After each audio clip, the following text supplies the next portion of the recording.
This is gonna be the most legitimate hip-hop conspiracy theory you've ever heard. So the story goes, back in 2012, an anonymous letter was posted on this hip-hop blog site called Hip Hop Is Red. The letter was from a supposed high-ranking music executive in the early 90s. In the letter, he was detailing the meeting that he was invited to, along with a couple other music insiders at the time. Homie goes, enters the meeting, sees some familiar faces, and he also sees a couple of unfamiliar faces in black suits. He goes on to say in the letter, and I'm gonna leave my face a little small in case you want to actually read what he wrote, that the men in the black suits were representing companies they had worked for, and these companies had invested a lot of money into privately owned prisons. And the government was funding these privately owned prisons based off of how many inmates were actually in them. Now, the reason why the heads of these companies called the meeting with these music executives is because they wanted a particular genre of music to go in a certain direction.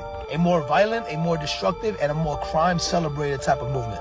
And of course, that genre of music was rap. The logic behind that was to get rap music to influence the youth in order to incite more criminal behavior. How plausible is this letter and how valid could it actually be? I think one area you could look at is the trajectory hip-hop started going after the early 90s. It did start to move away from the KRS-Ones, the Public Enemies, and the music that had a lot more socially conscious content. And it's not to say that there wasn't street music already being heard by the masses. If you want to look at it a little more critically, maybe they were looking at the NWAs and the Ice-T's and kind of use it as a proof of concept. They saw how much influence and impact they had on the younger audience and thought they might be able to capitalize off of it.